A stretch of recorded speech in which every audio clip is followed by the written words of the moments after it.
So, good morning. Ayan po.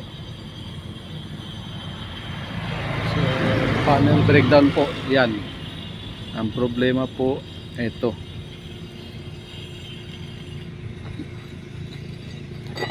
Putol yung axle. Bago wasak yung bearing. Problema yung brake drum, yung housing dito ng brake drum na worn out na, so hindi na na-fit yung pinaka bearing dito.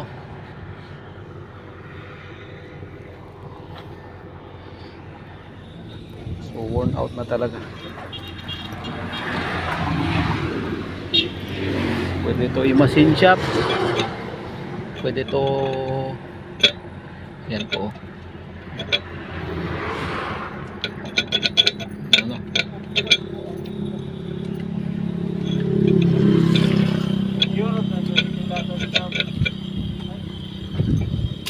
pwede machine shop, pwede gawa ng paraan.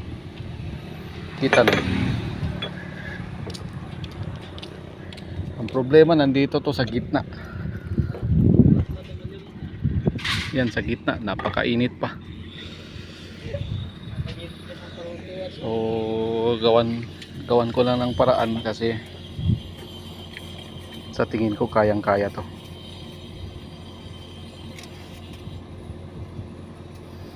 Yan, lagyan lang namin ng shimming para uupo lang yung pinaka-housing ng bearing.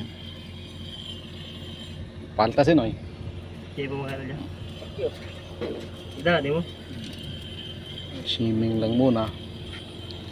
Ang importante, mahigpitan lang yung pinaka housing. Pag nahigpitan na yung housing, so yung pinaka bearing uupo na yun dito. Kulang yapon? Uupo na yun dito. Kulang yapon? Bago